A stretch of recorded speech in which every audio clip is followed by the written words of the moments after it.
Hello everybody and welcome to Slay the Spire. The purpose of me publishing the run is to share my thoughts as I make decisions. That way if some of you know how to play the game better than me, you can help me by pointing out some of the mistakes I make, or that others can see what the game is capable of and maybe even learn from me. In keeping with that, because this is my first publication and the fact that this channel used to be dedicated to a different game, I will spend this episode going over the basics of the game, just because for those that are not familiar with the game. And once again, if I'm explaining something and I'm wrong about, you can let me know down in the comments below.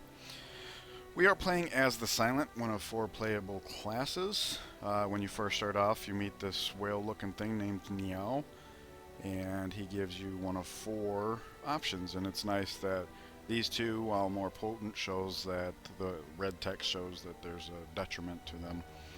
Colorless cards are basically kind of like magic. They're cards that are available to all the classes. Let's take a look at current deck.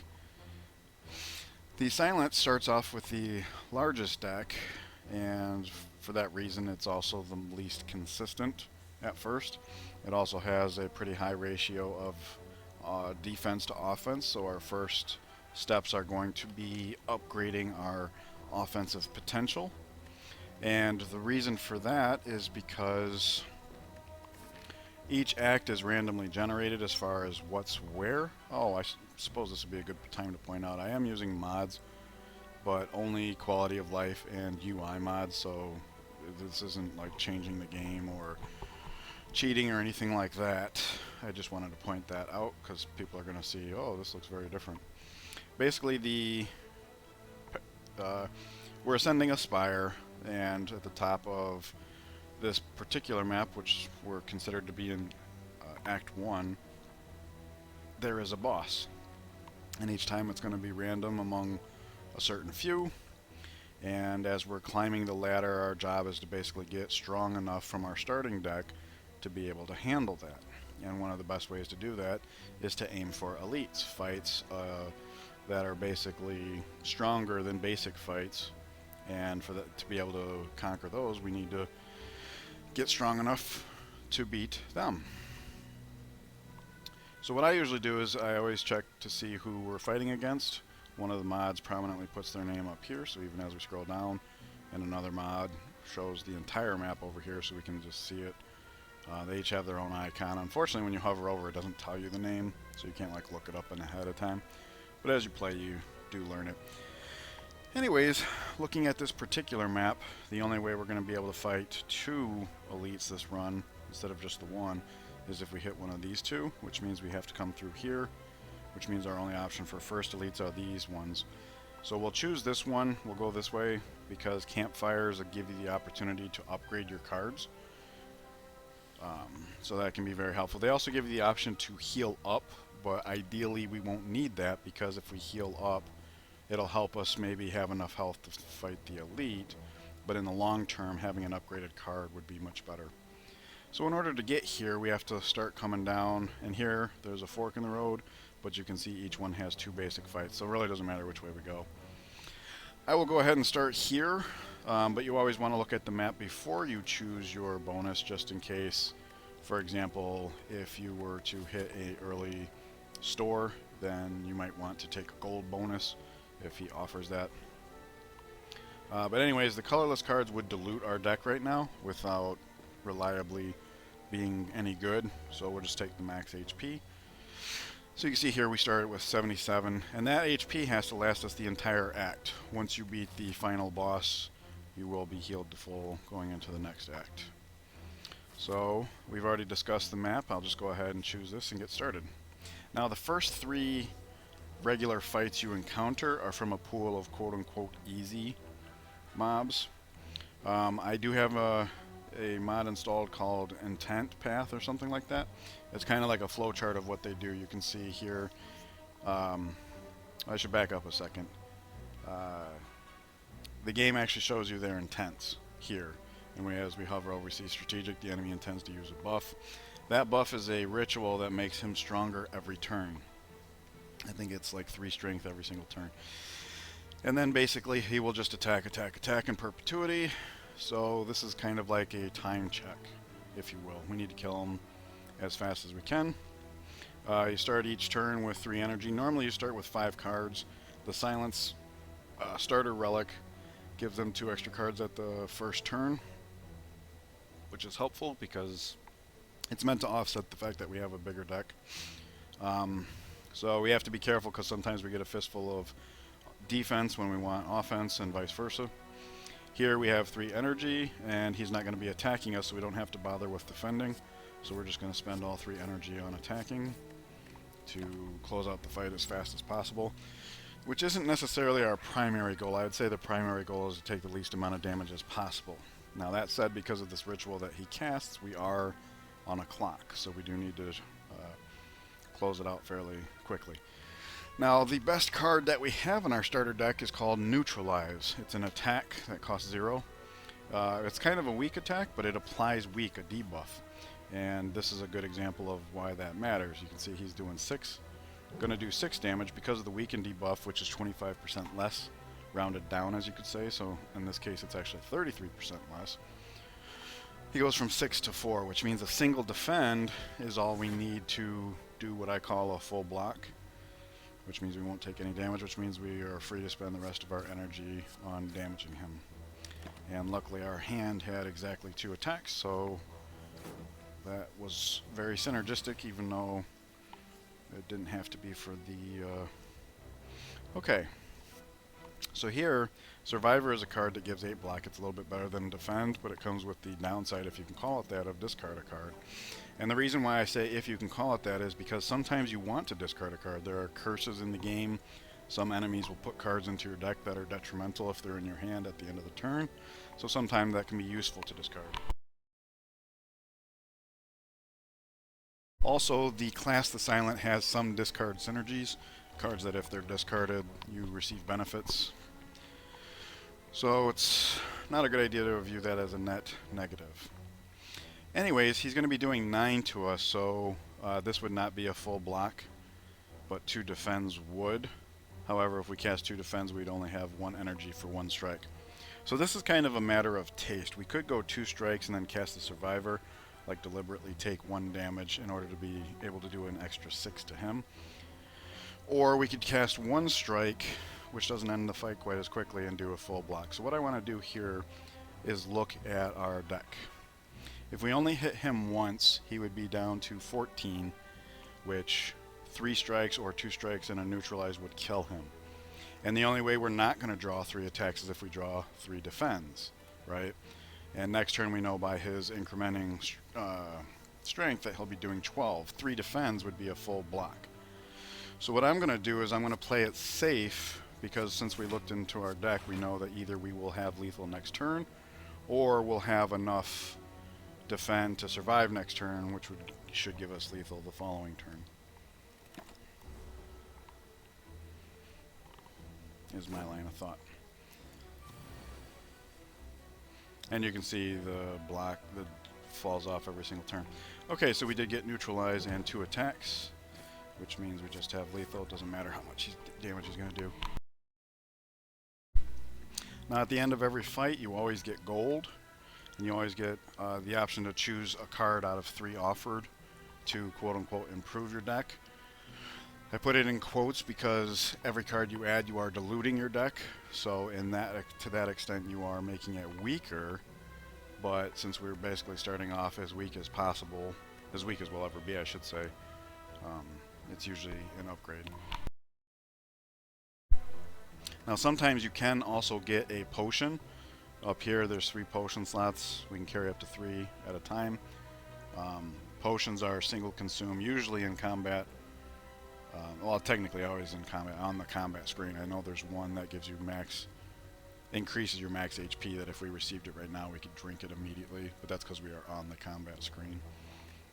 And they give you an effect either sometime for the whole combat or just that turn. It varies by potion.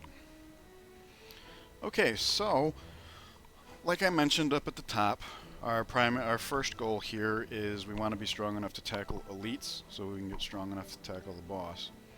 And because of how our starting deck is arranged, we want to ramp up our attack potential.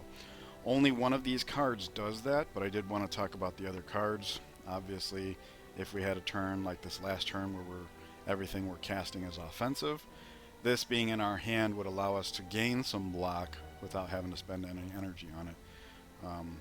Same caveat applies, it would dilute our deck, so that's why we're not going to choose it. Piercing Wile is probably one of the best defensive cards we have, because it says lose 6 strength, so that means the enemy will do 6 damage. And you might say that's comparable to defend, but in actuality it's not. It's not just a matter of 5 damage mitigation versus 6, because if there's 2 enemies, this does 6 to each, so now that's like 12 mitigation. And also the game has multi-attackers, so instead of attacking for 6, one enemy might attack for 3 2 times, in which case this would also, maybe that wasn't the best example. If they're attacking for 8, they would do 16. You cast this, now they're doing 4.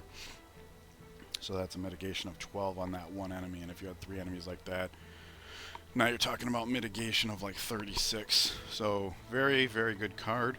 It just doesn't fit our needs right now. Blade Dance does, with the caveat that one of the elites that we could face punishes you for playing skills.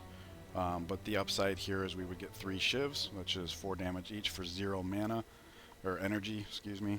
I make that mistake often. So it's like 12 damage for 1 energy.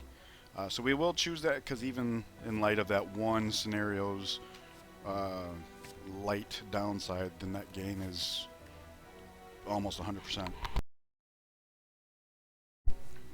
Okay, on to the second easy fight. We're using the same deck, but now we also have a Blade Dance. Alright, so he's going to attack for 11. If we hit him with Neutralize, that comes down to 8, which means we only need to spend 1 energy on defense, which means we can spend 2 energy on offense. And I am simplifying the process, but for these easy fights, that's basically the flow chart for my money.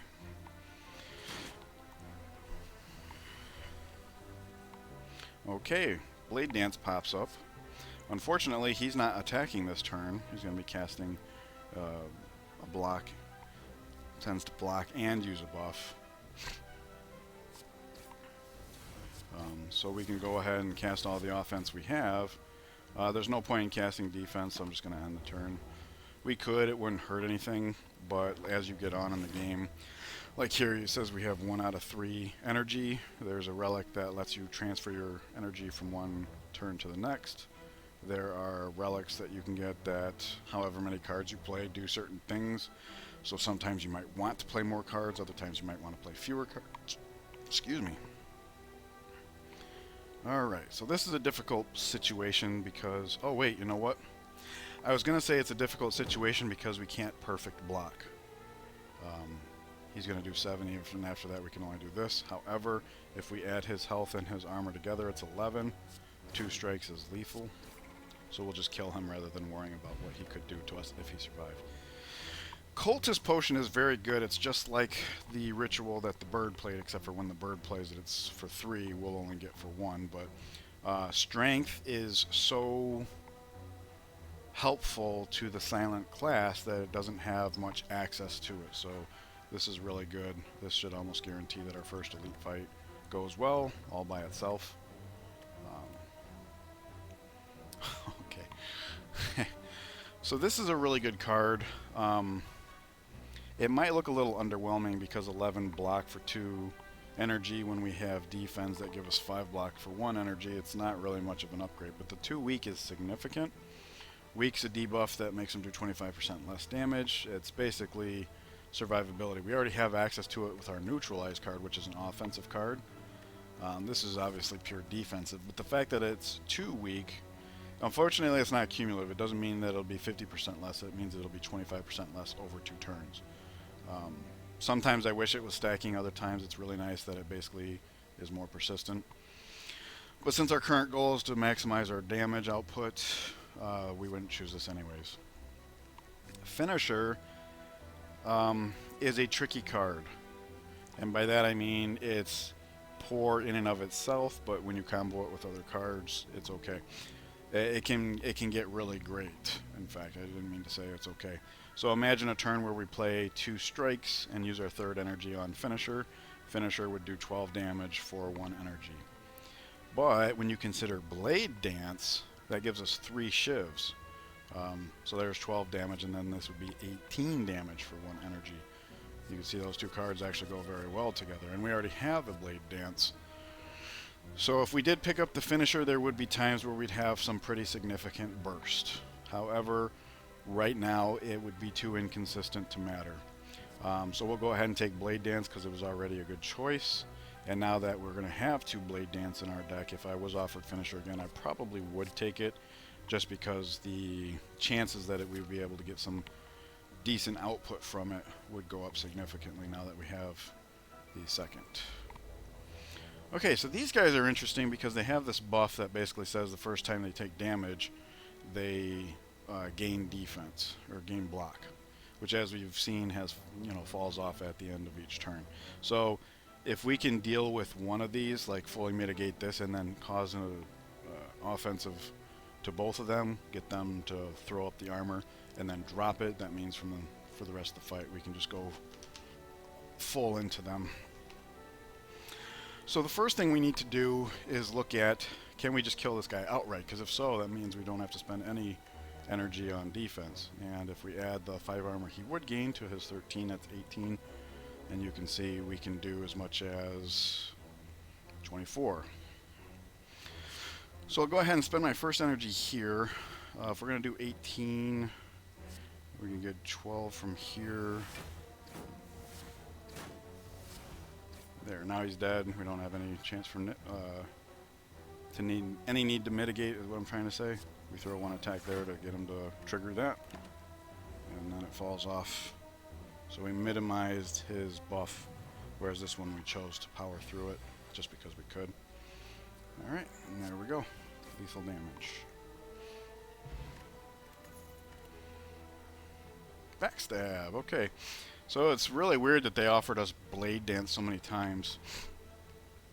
Now this does almost as much damage as this currently in their current states, but this one costs 0. It's also innate, which means it's in our opening hand, which is really great, and it exhausts, which it's basically removed from the rest of the combat, which is a downside, but that's why they allow it to be so powerful. And since we draw 7 cards on our first turn, having one of them be a guaranteed really heavy hitter is really nice. So I think I will take this, especially since we already have 2 Blade Dances. Plus I had already mentioned that there is one elite that punishes us for playing skills, and since this is an attack, that wouldn't apply. Oh yeah, question marks are random events. I should have covered that. This one turned out to be just a regular old fight, which is unfortunate, but some of the Act 1 random events can be pretty punishing. They tend to be very risk-rewardy, so you have the potential of like paying things to make yourself more powerful, like pay 18 health to gain a relic or whatever. So I would say as a general rule I tend to avoid them in Act 1, but here we didn't have a choice. The fact that it is a regular fight is a bit of a bummer, but on the other hand that means some of the negative potential has been mitigated. And of course we might end up getting a decent card at the end. We'll definitely get some money, which can be helpful.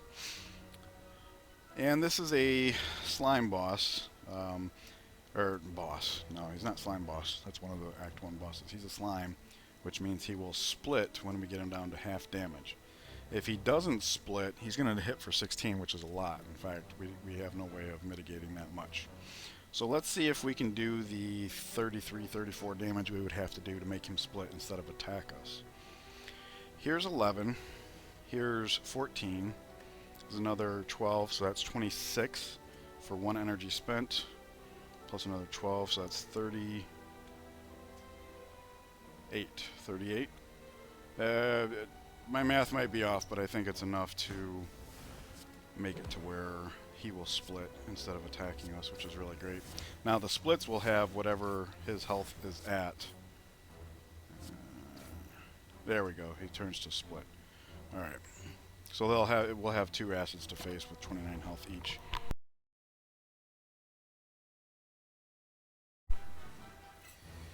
And they both want to attack. Okay. That's unfortunate. There's nothing we can do about that. So let's do what we can do. And I did want to point out that one says 10, one says 7. It's not that one's stronger than the other. If we go to our little graph here, we can see sometimes they'll choose a special move. Let me hover over this one, in fact. Strategic. Yeah, sometimes they cast a negative effect, sometimes they attack, and sometimes they attack for less and do a negative attack. So it might be next turn they both attack for 10, it might be they both attack for 7 and do a negative effect, or they both just do a negative effect. So we want to block as much as we can. In light of that, it really doesn't matter which one we choose to kill off first, so long as we're not spreading the damage around, because there would be no point to doing that.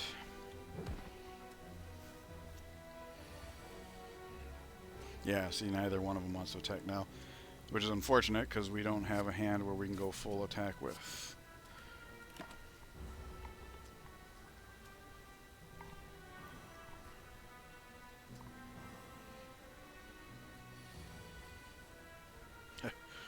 Okay. Well, here we can... Oh, no. We have a weakness debuff. I was going to say we could play one card and kill him off and spend the last 2 energy mitigating what we can. Alright. So I think what I'm actually going to do here is... If we spent 2 energy just to kill this guy off, we'd save 7. We'd only take 7. Or we play this, we'd only take 2. But if we just full defend this turn... We'll take nothing, and the reason why I'm comfortable doing that, I should have checked the deck first, but we know that on average our deck is better than just strikes and defends, so just choosing to maintain this turn will help us in the long run. That 2 health might not seem like much, but since this health pool has to last us the entire act, conserving it. Because worst case scenario, we come to a situation where they both say 10 attack, and we knew we were going to be drawing blade dances and stuff. So... Let's see, 3, 3, 4. Alright, so we might as well say 3, 3 to kill. We have no mitigation in hand, so we're just going to have to do maximum damage. Thankfully, the neutralize dropped that down.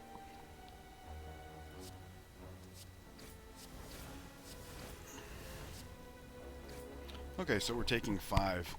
And if you want to, you can go back in the video and see, had we spent energy on taking that down. And let 2 through, maybe that turn we could have spent more time. Well, we didn't have any defense that time, so no, it couldn't have gone any better. But, you know, that's some of the decisions you have to make, because you don't always know what you're going to draw. That's why sometimes you want to bring up your draw pile and see what's actually left. Oh, he's just dead. There we go. Okay, so we did have to take some damage. Nice. Okay, so going back to what I was saying before about the weak debuff, when I'm playing the Silent, I really love it when Sucker Punch is the first card I'm offered, because a lot of people do use their first card upgrade on Neutralize, which turns this into 2 weaknesses, which means it persists. And if you upgrade this card, it also says 2 weakness, and between those 2 cards, you can kind of be guaranteed you're going to be able to keep weakness up most of the time on a single target, which is really nice. All-out attack, I've already talked about how discarding a card isn't necessarily a bad thing. The fact that it's at random is worse, but this is an AoE spell, so you know, you have 3-4 enemies, this is doing 30-40 damage for 1 energy. You know, risk reward, you have to weigh it. I'm not above taking it, however, we are being offered finisher again, and we already have 2 blade storms. Or played 2 blade dances. So I do think that is the play. We basically have a 2 energy combo. This will give us 3 shivs, which makes this 18 damage for 1 energy. And depending on our situation in hand, we might be able to play a strike alongside that. Or, best case scenario, we play 3 shivs from 1 blade dance, 3 shivs from the other, and now this is doing 36 damage for 1 energy. Certainly possible. So that's really great combo. Unfortunately, as we add cards to our deck, the reliability of that combo is going to go down. Alright, so this is our first time meeting a thief type character. He will steal gold every turn. And you can see by his flow chart there that there comes a point in time where he will basically armor up, and then the next turn he casts Smoke Bomb, which means he takes off. And any gold he's stolen is just gone. Whereas if we can kill him, any gold he's stolen, we get back at the end of the fight. So even though he has a higher health pool, we are going to try to focus fire him. Now, we definitely want to neutralize him. That way we have to mitigate less. We'll go ahead and do this. Blade Dance is very efficient, so we'll go ahead and do this. And then I do think it's worth spending our last 2 energy on mitigating what we can. That was a significant chunk of his health gone. I'm only learning from looking at his flow chart that when he decides to take off, it varies. If he takes off, if he tries to cast Defend on his third turn, like that's a pretty serious clock there. Which is unfortunate because this turn our best option is defend, defend, defend. However, we see there's only 4 cards in our draw pile, and that includes Blade Dance and Finisher. So next turn we're going to be able to do serious damage. Hopefully he won't be attacking next turn so that we can focus all of our energy on what he is. That's unfortunate. But we did draw Survivor, so that will be perfect block with 1 energy, which means our 2 energy combo is going to work perfectly. Now this will end up doing 18 because we're going to be casting 3 attack cards, and that's not quite enough to kill him. So we do need to put 1 Shiv into him, and then we make sure we don't just go straight to Finisher to finish him because it would do less damage. But now that we've done all of the Shivs, we get all of the attacks. So that worked out very well. Now we can just focus on the 1. And you can see in the UI here it does indicate which floor you're on, which can be handy. Okay, he's doing nothing. Can we just flat out murder him? No, it looks like we're going to be 1 short.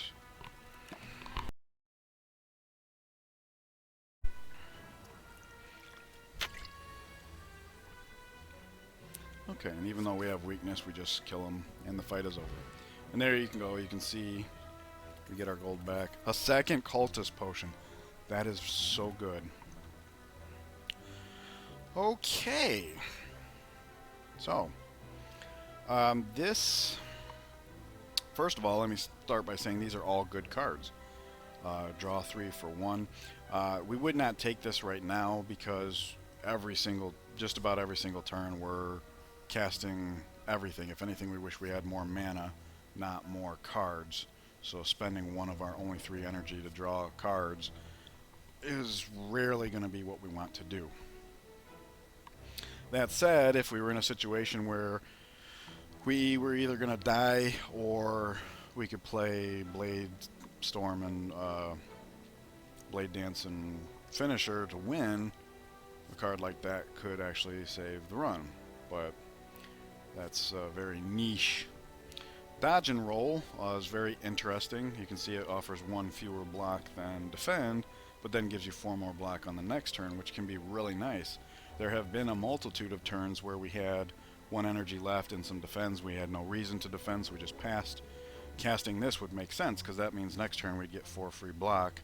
That's block that we wouldn't have to spend mana on that particular turn. So this is a good card.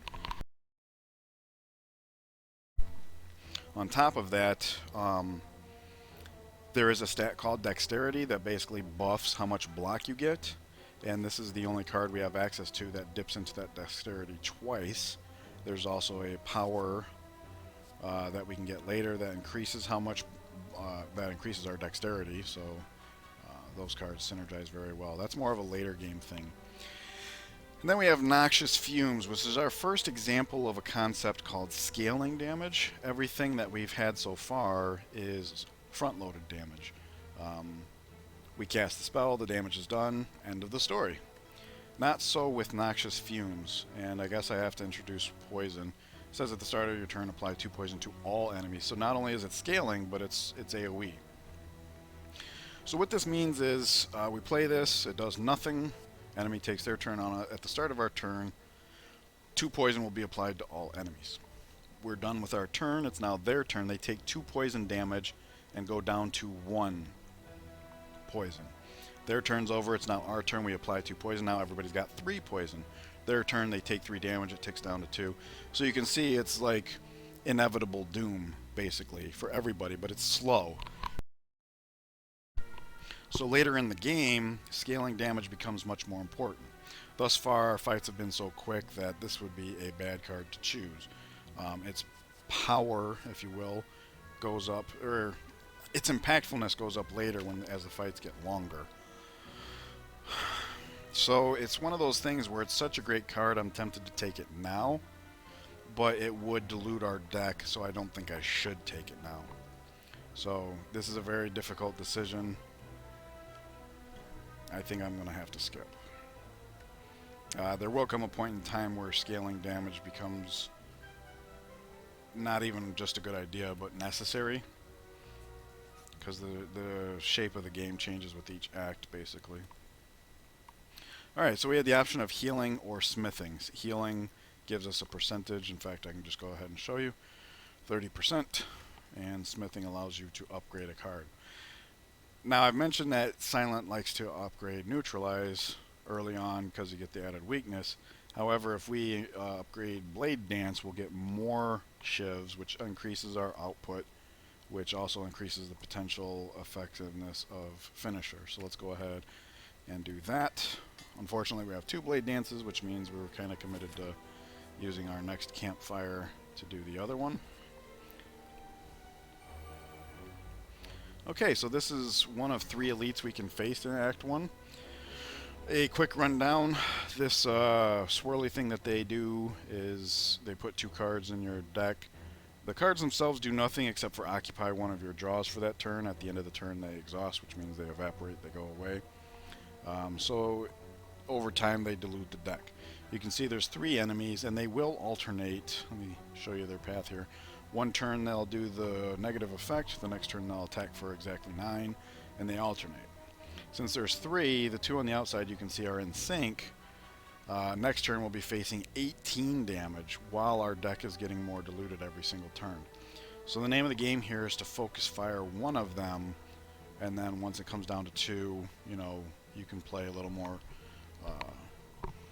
spur of the moment, but generally speaking this is a DPS race because by the time you get 2 of them dead, like, you're going to be drawing a bunch of cards that are worthless to you.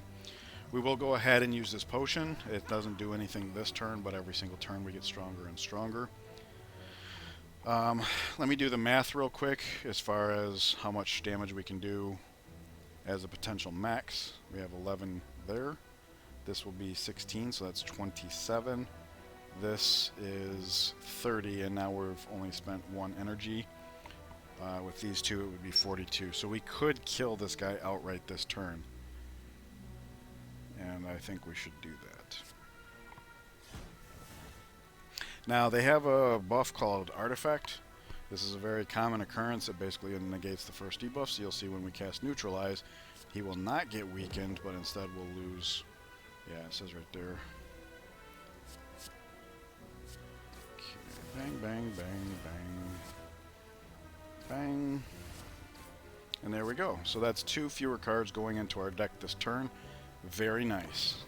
That makes a deck for the rest of the match that much more consistent.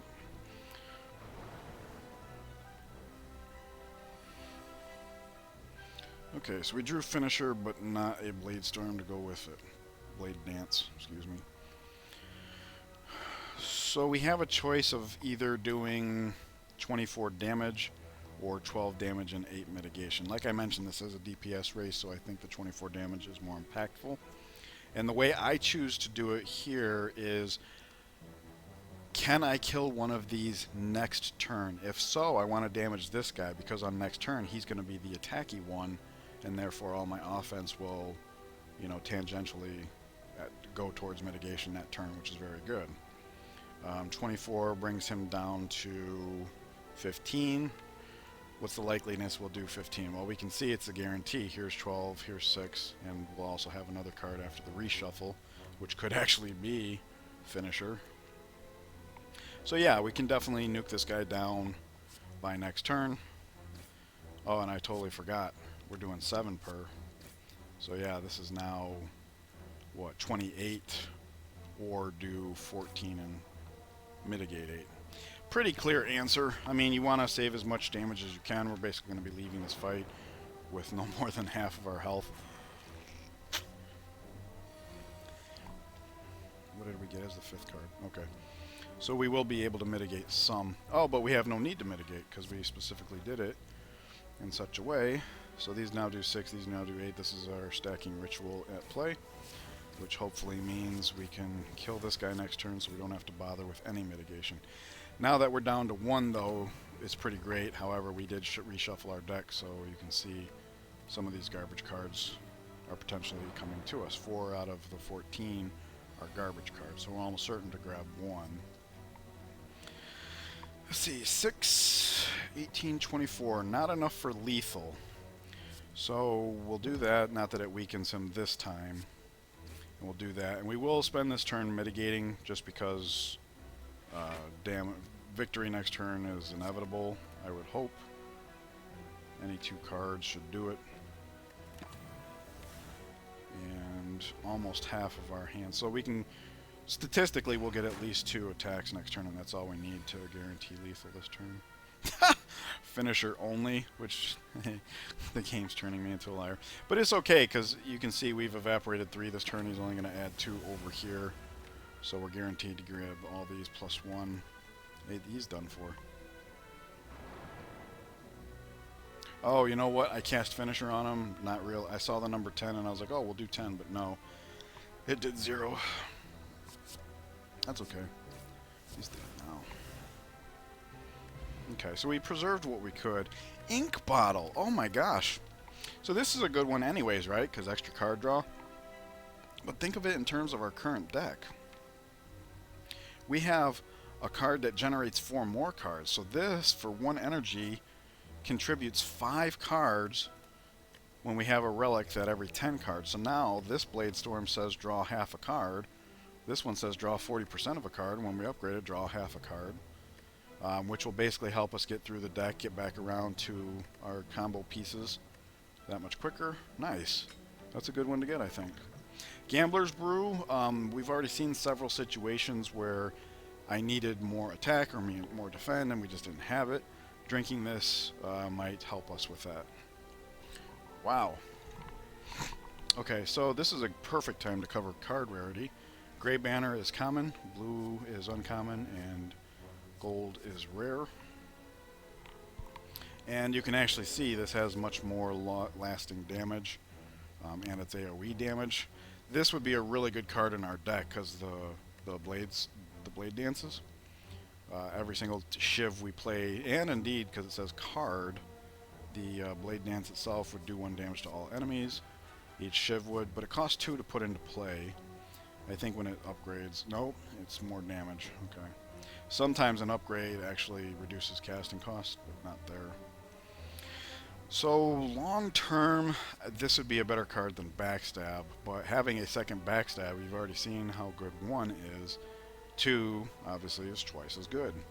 Now, I don't know if we were offered a 3rd Backstab if I would ever take it. This artifact basically makes it to where we can take 2 Backstabs for free and still have the regular 5-card hand that everybody else would. But we can cross that bridge when we get there.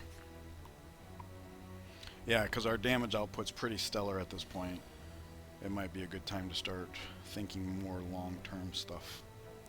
Okay, we'll go ahead and backstab. Blade Dance. Notice in our deck that the other one, because it's upgraded, its title becomes plus and is in green. So that's like a way to visual cue, quickly see which one you have, since right now we have 2 and they are in different states. With our remaining 2 energy, we cannot deal lethal, so I'm just going to go ahead and mitigate what we can. We'll still take 2, which is unfortunate. And now would be a good time to point out that the counter here is on 8. So the second card we play this turn...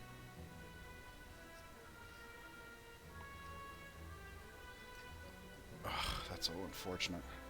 Here, Finisher is awkward, right? Because not only do we only have 1, but we draw a card in 2 cards, and all of our cards cost 1, so we can spend 2 energy to draw another card, However, in order for finisher to maximize, what I'm getting at is we can't use finisher this turn, because we'd have to spend 2 energy to get the card, and the best card we could hope for is Blade Storm, and if we spend the energy on Blade Storm, we're out of energy. So, with that in mind, let us Survivor, discard one of the defense, because we know we don't need to cast both, and we'll go ahead and cast Strike to invoke. Oh, I suppose we could have just discarded Finisher, because we already know that's not going to happen. Can't do lethal if this is Blade Dance, we could have been lethal. So instead we will defend for a full block. And now next turn we will certainly draw lethal. So we only took 2. That's better than the alternative. Energy Potion, okay. So you gain in 2 energy that turn. Usually very helpful with the class that starts with 7 cards in hand, but we already have 2 backstabs, so technically we're only... It's still a good potion, and we are 2 fights away from our next elite. Holy cow. Accuracy, shivs. Wow. Wow, wow, wow. Look at this. Can't count backstabs because they're innate and exhaust. And what that leaves us with is our first 4 picks all synergize. That's our first power card, so in case I didn't go over it before, power is kind of like an enchantment in Magic. You pay its cost and it's basically providing a persistent effect. For that reason, it's like the card is gone from your deck. It's kind of like an enchantment. It's like the card sitting under your character. Unlike Magic, I don't think it can be removed at any point. So at that point, it's basically pay 1 mana right now, and for the rest of the combat, all of our shivs are twice as strong. That's incredible. Look at that. Okay, so normally we don't have many opportunities to heal, which makes the whole choice at a campfire very impactful. But now when we play powers, which we just got our first one, we'll heal for 2. So that's kind of nice. It's entirely possible by the time we hit the boss, we'll heal 4/6. That was 4,6, not 46. Yeah, see, typically this is our only opportunity for rest. There are relics and potions that can raise your max HP, and when your max HP is raised, you usually get that same amount added to your current, so that's kind of a way of healing, both now and in the future. But we definitely want to upgrade our second Blade Dance. This will increase the consistency of our deck. Again, upgrade finishers' potential output. And of course, since we have accuracy. Wow. And you know, if I had my choice of any 4 cards to choose as my first 4 cards, it might just be those 4 because of how well they synergize together. And the 4 out of our first 6 were those cards, and then the other 2 were backstabs. This has been a really pure eek. Eek, eek, eek. So this is a challenging fight for various reasons. This guy has a buff that he gets stronger every time he's hit, so you kind of want to kill him all at once if you can. This guy just plain hits hard per hit. This one doesn't hit so hard, but he puts a debuff on you that weakens you, so your damage... In other words, I tend to prioritize him, because if I don't, the rest of the fight is that much harder. And he just casts armor on somebody every turn. So this is a great time to have 2 backstabs. They're each worth 11. This is worth 3. This is worth 6. We had 3 here, 6 here. These 2 are just dead for 1 energy, which means we can spend an energy on defending to block the remaining guy, and another strike to get started on probably this one. So let's do that. Backstab there. Backstab there. Neutralize there to kill. Kill. Mitigate, and now we're free to do whatever we want. That was an incredible turn. And oh, whoops. I lost track of this. We wouldn't have been able to play it anyways. Neutralize and backstabs are only 0 cost, and we had already cast all of them. But still, I need to stay in the habit of keeping track of that. Oh my gosh. This is the dream turn, so let's count this out.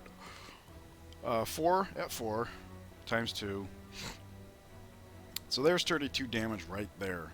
And that's 8 damaging times 48 plus the 32. We can do 80 damage this turn for 3 energy. That's insane. And I don't think we're going to need that much. Yeah, right now this is worth 24. And he's got 23. Let's just show off. Yeah. Wow. Wow, that fight was incredibly lopsided. Okay, this is challenging. All 3 are good cards. I've heard some people say Terror's a little overrated. One thing that's nice about it is when you upgrade it, it's free. It does exhaust. And 99, obviously, that means vulnerable for the rest of the fight. I think there's 2 instances in the run where a fight includes them shrugging off their debuffs. I don't know. Basically, vulnerable is 50% more damage, so you can see why that's amazing. If you ever played the Ironclad, one of your opening cards is Bash, which puts vulnerable on them, and you know from there how good it can be. As for footwork, this is almost a must-take a little bit later in the game. Our damage output is fairly well solidified, so we could afford to take this. On the other hand, we would be diluting the combo that I just used to establish the first half of this idea. So it's a little counterintuitive that way. We'd basically be investing in the future. And because of how well set up we are, I think that's a viable option.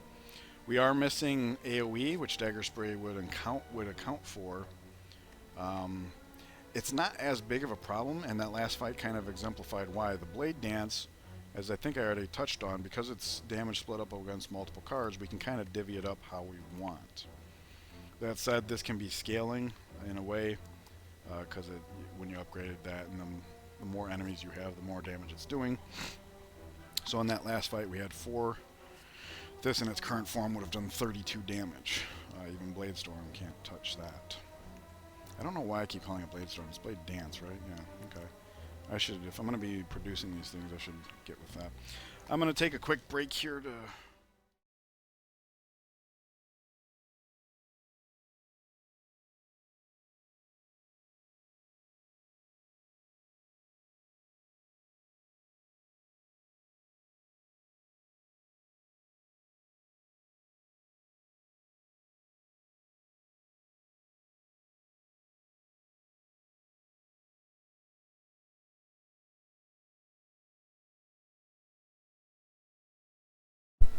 But because we have the Urn, I think it's worth the risk of diluting the deck for the long-term potential.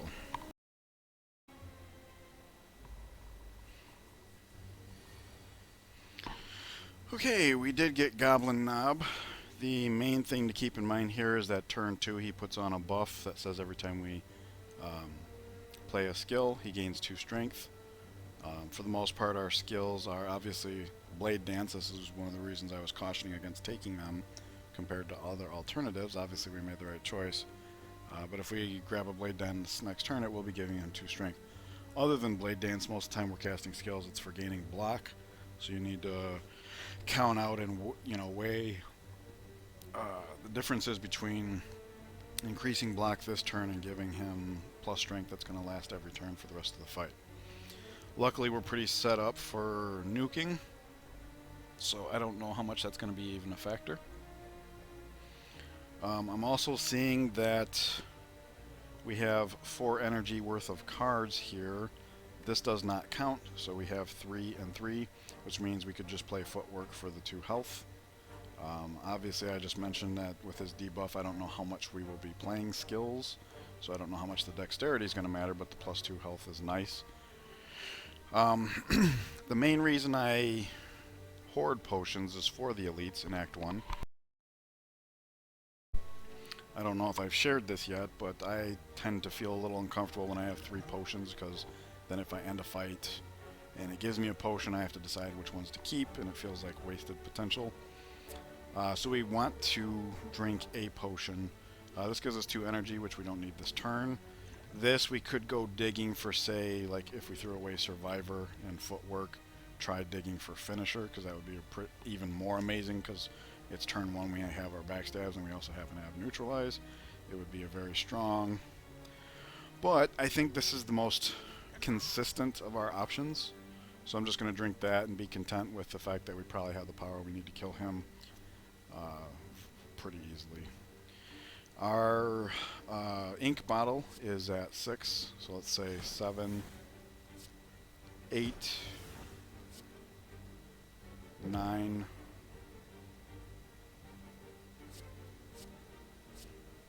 10.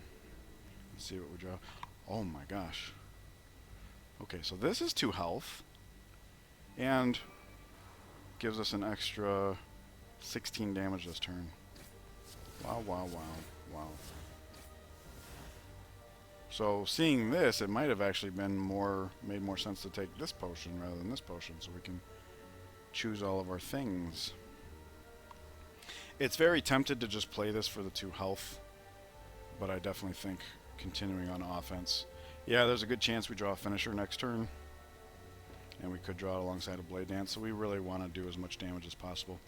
The only reason not to do that is because we did take the Ritual Potion, and we're going to have +1 strength next turn. And now that I think about it, because accuracy is up, we probably should have just played the... Yeah, because now this will just carry us to victory in and of itself. You can see we did trigger it when we played Blade Dance, but it didn't matter. Okay. Oh, meat on the bone. Wow. We are just amassing the healing options. Oh, wow. Okay. This is pretty good in the mid game, like Act 2. This is pretty good late game. 2 debuffs. We have no more elites, so we don't have to worry about sentinels. This one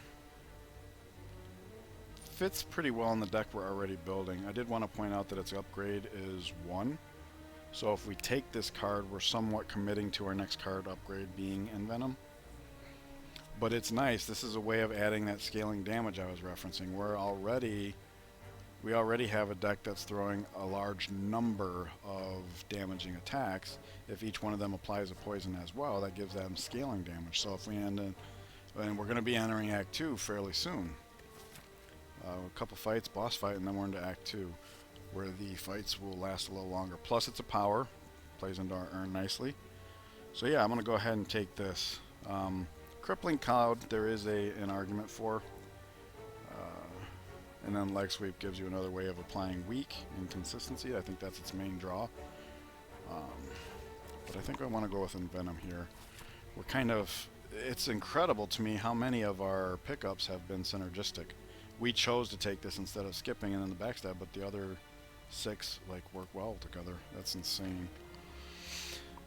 So now we have such an amazing start. What we have to do is try and turn that into... Holy crap.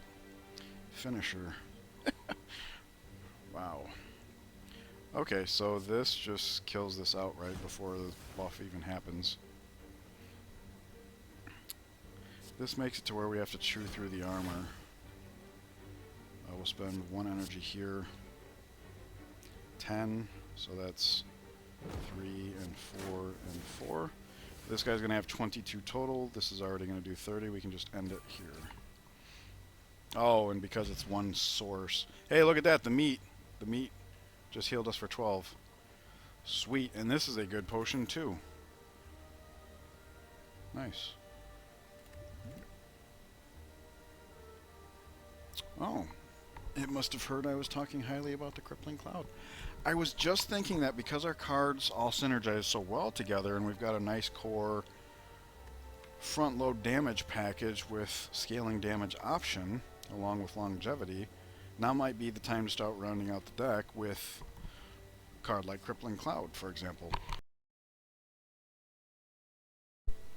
I do think Quick Slash is good early on in Act 1 because you only have strikes which do 6 and this does 8 and draws a card. As far as the card draw, I prefer Predator, which says draw 2 cards next turn. You know, sometimes you'll be in a situation where you only have 1 energy left. You cast this, you draw a card, but now you have no energy, so you can't play it. And maybe the playing of this turns this to 10, so now you draw 2 cards that you're just going to throw away. Sometimes that's helpful, but I don't think it fits now.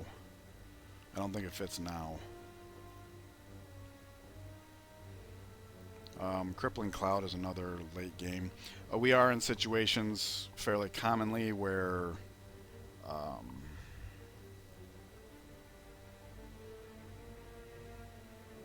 we are spending all our energy and doing what we need. So having a free source of block could help that, especially since we have footwork. That goes well with footwork. But even in light of the fact that we have footwork on our deck, I think Crippling Cloud's the best choice here. Again, we are going to dilute our card pool by taking this, but we're also making the deck more flexible. Because all we've been doing so far is let's be able to do like massive damage, and that's great.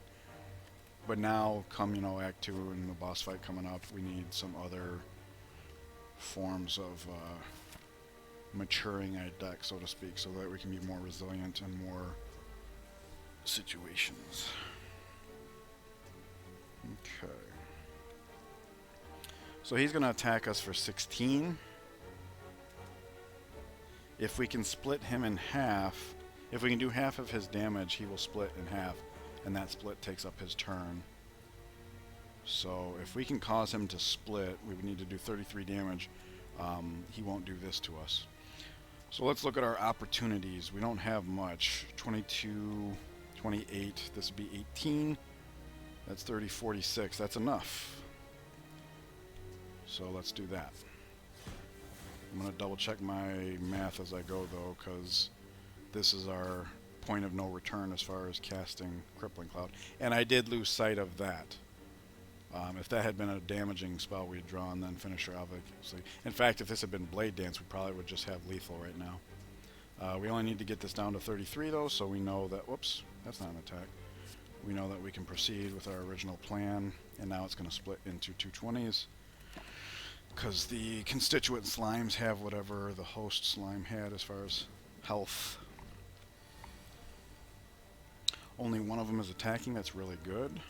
I don't know how much it matters though, because with both Blade Dances we might just have full lethal. No, we don't. I don't think so. Let's continue on. Almost. If we had one more energy. I lost sight of the ink bottle again. I will try to do better with that.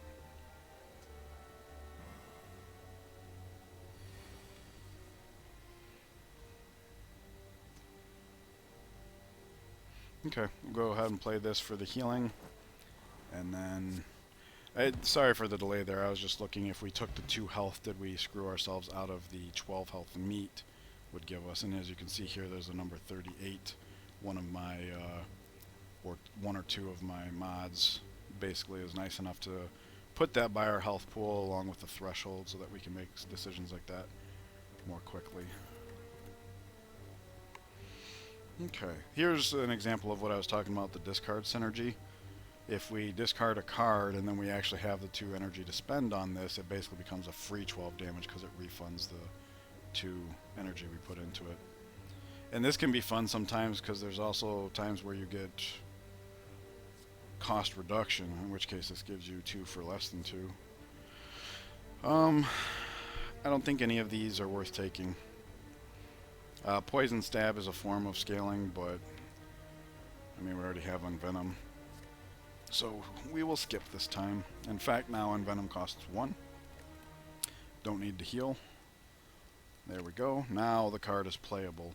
There are some cards in the game that, in my opinion, are only worth taking if you can upgrade them. Like a lot of people I mentioned up front, upgrade Neutralize because it gives a second week. That's fine. But it's okay in its current form. This card here is virtually unplayable at 2 energy, but at 1 it becomes viable. Again, that is my opinion. Okay, Hexaghost's most prominent feature is that turn 2 he wakes up and hits very, very hard. It's a multi-attack. I think it's like worth 30 or something. So we definitely want to make use of our potions here. Not necessarily all of them, but the upgrade all cards is great. We only have the one upgraded card, right? So if we play this now, let's check our hand size. We have 6 cards in hand after we play this, so that means the 4 that come into hand are okay. We're not drawing a card here, so we don't lose out now. So now if we drink the upgraded potion, we get all of that. But we do need to keep the inkwell in mind, so there's 6, 7, 8, and because it's too weak, okay. I was going to say Crippling Cloud, but that would mostly be for the weakness, and we just did a double weakness because of the potion. Let's see what we draw. 9, 10, Blade Dance. Okay. Definitely want that. So now the question is, do we drink the 2 energy potion just to be able to play this?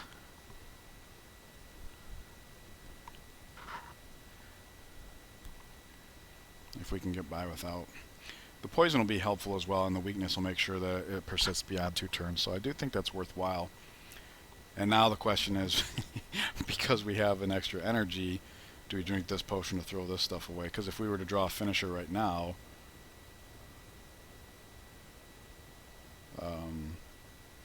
yeah, I don't want to do that. Alright, we'll just do this and be done. Alright.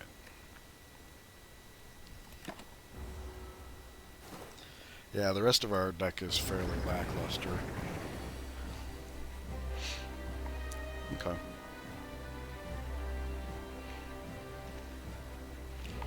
Yeah, he's going to be hitting us for 18 thanks to the weakness. This would be 5 by 6, but thankfully that rounds down, so it's 3 by 6. So that's pretty significant. That ends up being a 33%, or a 40% decrease. Okay. Getting this up heals us as well as allows us to stack. We don't have any blocking this turn, but this heals us and allows future blocking opportunities. Oh look, we could just play that. I wasn't paying attention to that. I think we can handle the 18. This not only does 6 damage, but also adds a poison stack thanks to Envenom. Because we have the poison going and will continue to go, I don't think we need to take any more damage than necessary. So let's do that.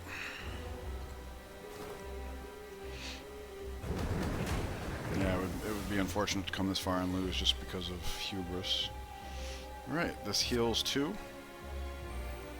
And makes our futures. This gives us full block, which allows us to do that. Put more poison on. Now you can see why scaling damage matters on the longer fights. It just does that. And we get our first example of receiving a card that would be beneficial to discard. Oh, look at this turn. This turn we will, in order to maximize finisher, ignore mitigation. I may speak too soon. 5, 6, 7, 8, 9. Unfortunately, we have to play Strike to grab the 10th card.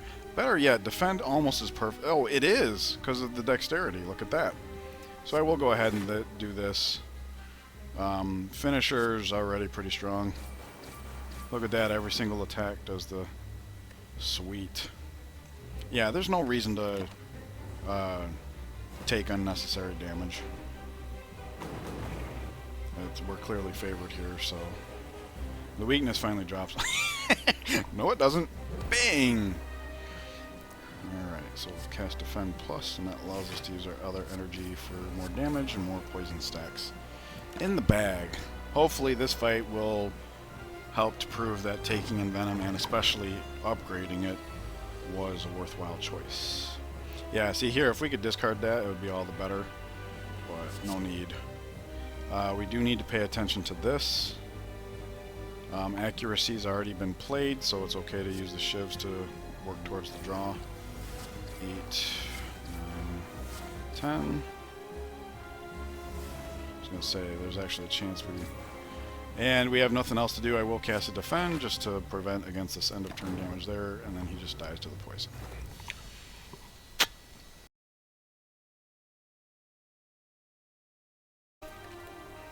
Okay, wow. 1,000 Cuts plays into our current deck style nicely. Tools of the Trade allows us to purify our hand every single turn, as well as discard a card.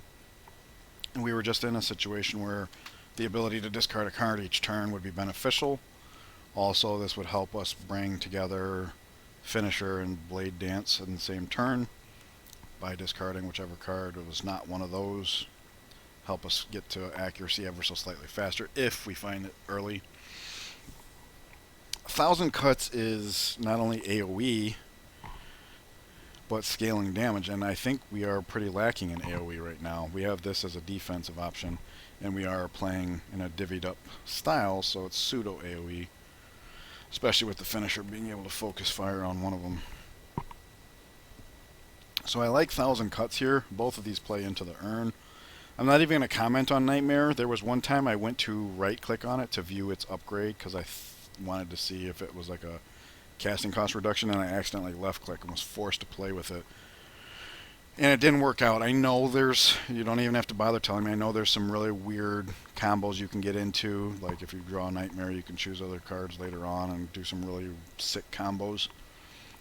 We're not there by any stretch of the imagination. Now, I did want to point out that the upgrade of this lowers its casting cost, whereas this one does not. It does make it more effective.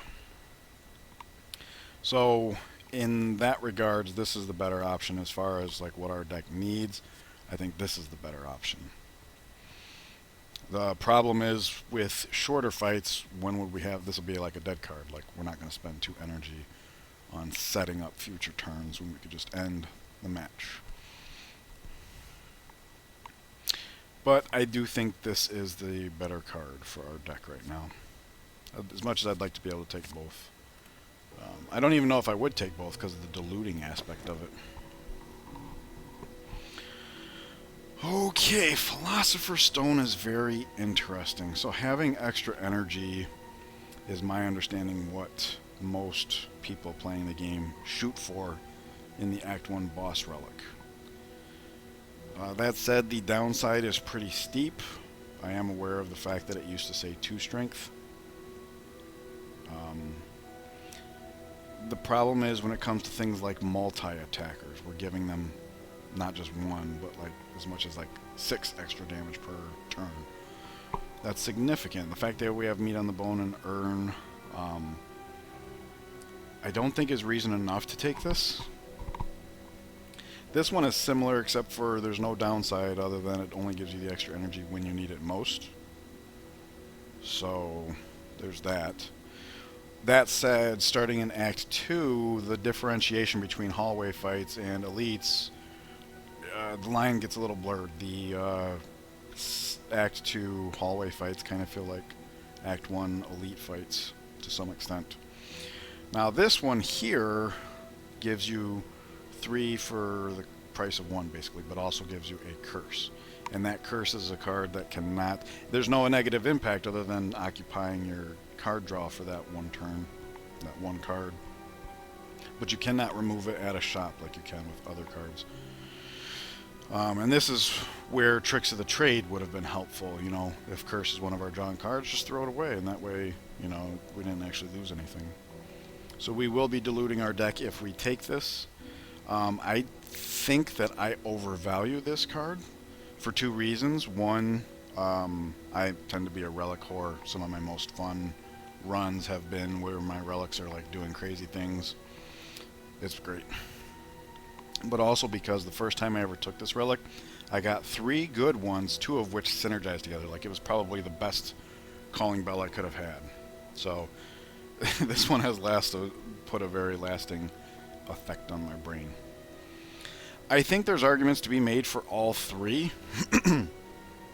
I think because we're going to start getting more into multi-caster fights, multi-attacker fights, I should say. This is probably I think this is what most people would say would be the obvious choice because of the persistent extra energy. And I'm thinking maybe the exact opposite. This is the one I would choose last, with this being second. Okay, after some deliberation, my final thoughts on the matter are the last pickups we had were 1,000 cuts and Crippling Cloud before that. Both of those cost 2 energy. We've been relying on a 2 energy combo as the central damage dealing of our deck.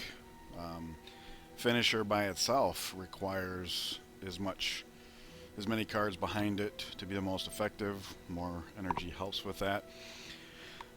The downside here, oh, and then the other thing too is, we are amassing more and more powers, so having the energy to pay for them while still doing everything else we want to do is very helpful. And that kind of ties into the next thing I wanted to say on the regarding the downsides of this relic, is that we have meat on the bone, we have earn, we do have footwork, and with an extra energy, that's like an extra defend we could cast every turn in addition to the things we would be doing without that energy. So any way you slice it, I do think there's a reason why conventional wisdom is grab more energy when possible. So this will be my choice.